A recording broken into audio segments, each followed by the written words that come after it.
I'm from this generation that Florida, even South Florida, Miami, was still kind of a wild Huck Finn type of place.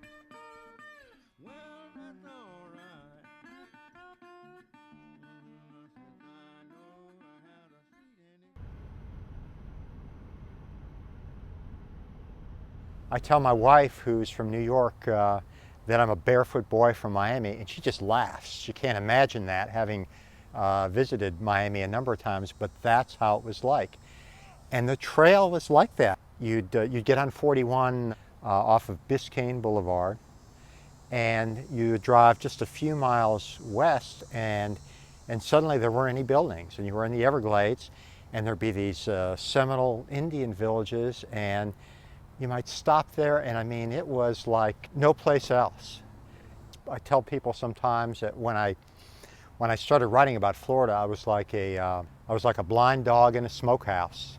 You know, everywhere I snapped, there was something meaty and fun to write about, and you didn't have to. You could be blind and still find these stories, and in a way, that's still true.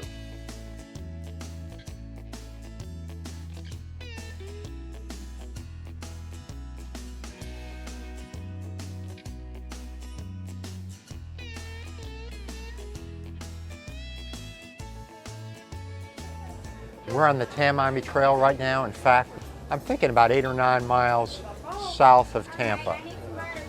We're pretty close to where the trail begins.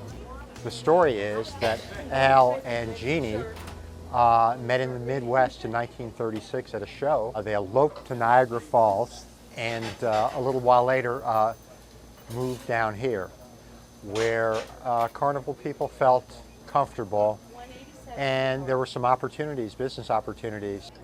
When I was married to Al, we were known as the world's strangest married couple. He was 8 feet 4.5 inches tall, and I was the world's only living half girl.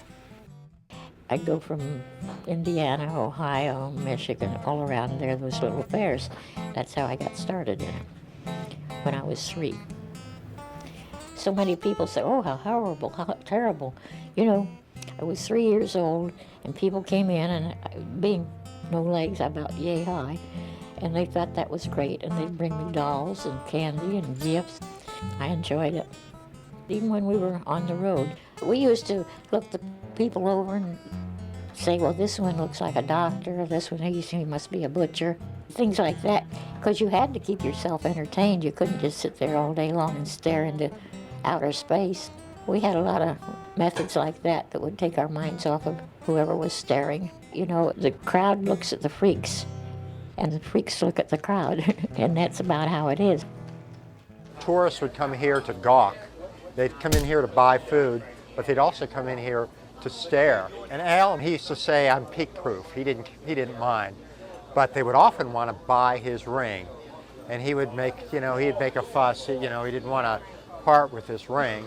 But in the end, he would be persuaded and sell the ring, and then the tourists would leave, and then he would open a box where he had many of those rings.